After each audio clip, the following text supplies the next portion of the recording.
You're tearing this family apart by skipping Christmas? My aunt snapped across the phone, her voice sharp enough to cut glass.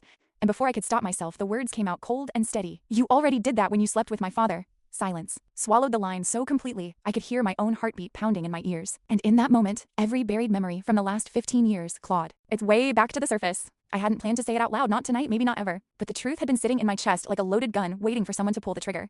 Christmas used to mean laughter in our old house on Pine Street. Lights flickering against the snow, my mother humming in the kitchen, while my father pretended to burn the turkey every year just to make us laugh. Then my aunt moved in after her divorce, claiming she needed a fresh start. At first, everything seemed normal, maybe even better, like the family had grown stronger around her. But slowly, the house changed. I was only 16 when I started noticing the late-night whispers drifting through the hallway walls, the quiet footsteps after midnight, the way my father and my aunt suddenly stopped talking when I walked into a room. I told myself I was imagining things, that families didn't break that way, not ours. Until the night I woke up thirsty and walked downstairs and saw them in the kitchen under the yellow light, standing too close, speaking in low, urgent voices that froze when they saw me. My father looked terrified. My aunt looked annoyed. The next morning my mother was gone. No note, no explanation, just an empty closet and the faint smell of her perfume still hanging in the hallway. My father said she needed space. My aunt said adults had complicated problems. Nobody ever said the truth.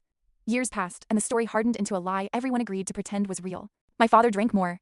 My aunt stayed longer than anyone expected, and I left the moment I turned 18, carrying the memory of that night like a scar no one else could see.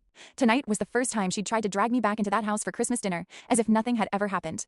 When I hung up the phone, my apartment felt colder than before, the kind of cold that settles into your bones. A few seconds later, my phone buzzed again. A text from an unknown number, 3 words only. He told you. My stomach dropped as I stared at the message because there was only one person who could have sent it.